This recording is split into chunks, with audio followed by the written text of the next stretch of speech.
Hey guys, Janet here, aka Gameonysus, and today I'm going to be talking about the Overwatch League and how there are literally no women on any of the teams in the Overwatch League.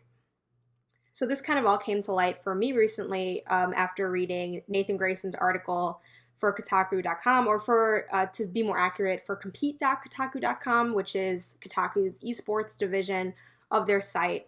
And he wrote an article about how no Overwatch League team signed the game's most notable female pro to their roster. And I wasn't really aware what was going on with Overwatch League. Overwatch League is something that I did plan on getting involved with and following and making an effort to be engaged in, because I think esports is really interesting. I obviously am a big part of the gaming community. I love the video game scene. So I figured, you know what, I should support this as a thing because I think it's overall going to be good for gaming.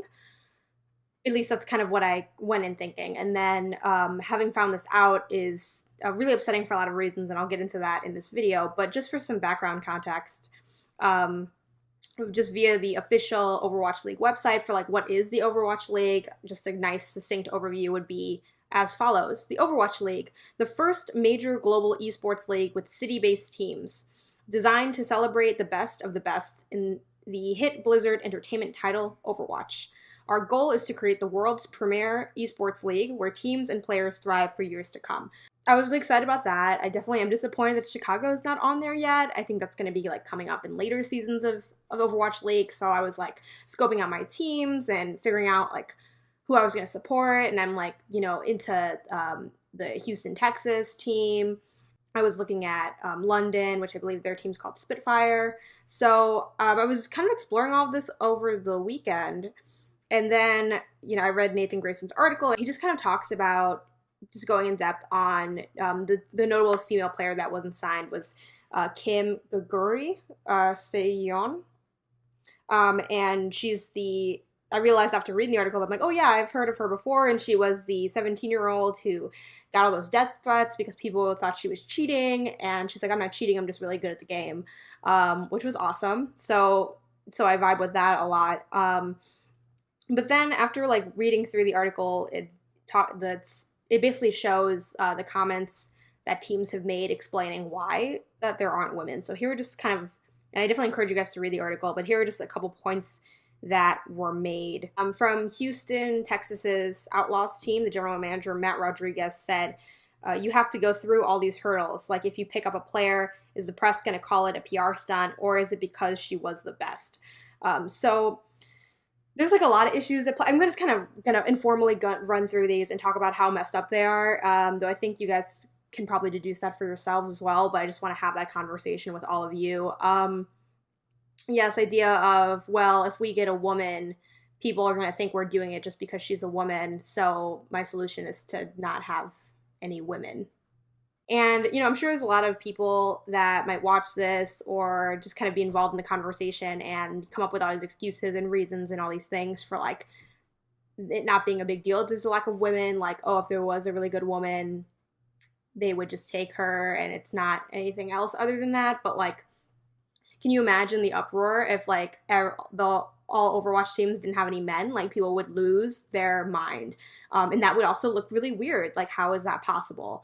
But with it being all male, an all male team, like that's not anything that anyone looks at as super weird.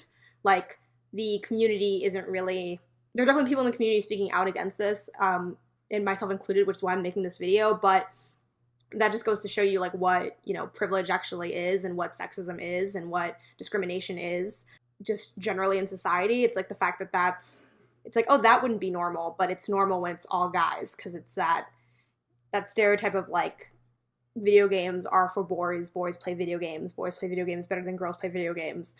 And there are a lot of different things that people threw out for why there aren't any women. And I won't talk too much about this woman, Gaguri's own feelings about this, because I have read from a couple places that like there might be a lot of reasons why she's not necessarily involved in Overwatch League, but I just think in general for there not being any women, like this can just kind of be applied. So like, oh, well, she'd have to face all this discrimination and, that'd be really hard. So it has to be like the right woman for the job. So it kind of implies, just any general female esports player or Overwatch player wouldn't be able to just handle the scrutiny of it. Something else I want to say too in regards to this idea of like, well, whatever woman we choose, she's going to have like a lot of grit and have to put up with like all this sexism and discrimination and all of that.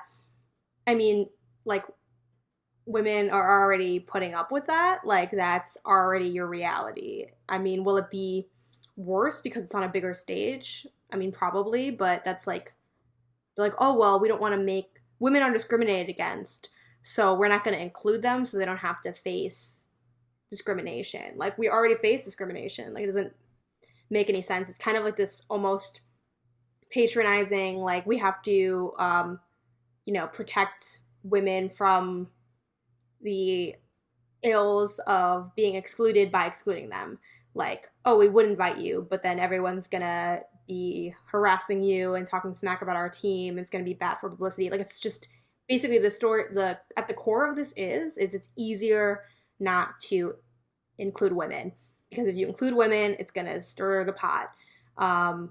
But also, like, why is that? Because women are like not welcome in the gaming community. Like, that's just a thing that's true. It's like it's like rather than confront sexism, let's just avoid it by like not having women involved at all, which is just absolutely ridiculous. And I think the other thing about all these comments that are coming out from teams, from managers, from the league is, if these are the things they're saying out loud, like, what are they saying behind closed doors? Because it's probably a lot worse. And it's this idea that like progress will just happen, I think. People are just like, well, eventually, women will be included in this, just not right now. It's always later. It's always progress on the terms of whoever is like the dominant person in society. Like, when we say it's okay for women to be here, they'll be here. But right now, it's not the right time, right? It's like never the right time for anything socially progressive. Though, honestly, the inclusion of women in a sports league is not, like, in an esports league specifically, is not even that radical of an idea. It at least should not be. And for some reason, it just is. And there other teams floated a bunch of other comments by too. Things like, well, some of them were just kind of excuses. Like, well, she doesn't speak English, so, that won't work. But then you see like their roster, and that's not necessarily like always a concrete answer. Things like, oh, we're concerned with co-ed housing. Like, someone had this great tweet, and the handle eludes me right now, but like, if you can't handle co-ed housing, like, you can't handle being in a professional sports league. Like, what?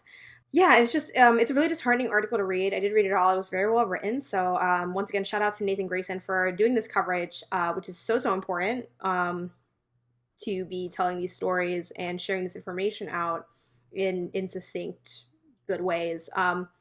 He made this amazing point of like, Overwatch itself as a game being like this beacon of diversity with all these different people of color, and there are women and of all like shapes and sizes, and there are like just all these different characters that come from these really diverse backgrounds, and like, for that diversity not to be reflected in Overwatch League is like even more like disheartening, because it's like, we look towards games for diversity, but then also like we want diversity in the community as well. Like, it needs to be on all tiers. But yeah, I mean, it really, really sucks. And the whole thing just makes me question like whether or not I even want to support the Overwatch League. Like, is me supporting the Overwatch League, kind of negating the fact that I'm not okay with women not being in there? Like, is the best course of action for me just not to support it at all? I don't want it to die either, though. I just kind of want it to change. So it's hard to know what the right choice for myself personally is, or what the right choice might be in general. It's really difficult. And I feel like this is very much quintessentially the female gaming experience, despite the fact that we make up at least half of the gaming community. Like, being a gamer and a woman always feels like, especially being a woman of color, of course, feels like you love something that doesn't love you back. You like put all this like time and effort and care into the community or into the things you like. You want to like find spaces where you can talk about games and like have those experience. You just like kind of want to, want to be normal in the fandom, right? You like games the way anyone else likes games, but because you're a woman, that experience is just always different. You're not included, you're not marketed toward, you're not visible, you're not seen in gaming in a way that is equal to male gamers. In competitive, you're not there. You play the games and you're not in there. You go to events and sometimes you're there, but sometimes you're maybe not. Or there's always people that will like, no matter like how much progress is made, will like talk smack to you because you're a woman in games, or will quiz you on things because you're a woman in games, or judge you more harshly than they would judge a man for not knowing certain things about games or gaming history.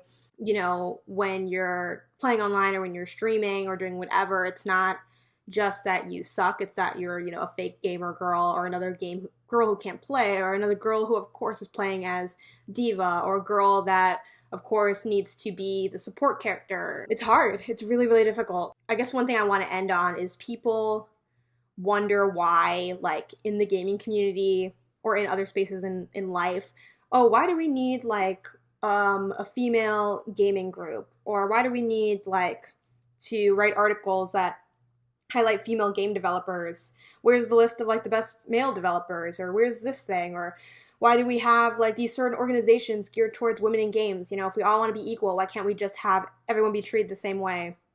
Why do we need to have like special treatment for women, or do extra steps to get women involved or make women feel comfortable in the gaming space? If they want to be in here, like get good, like buck up, like you can be here with the rest of us and it's fine.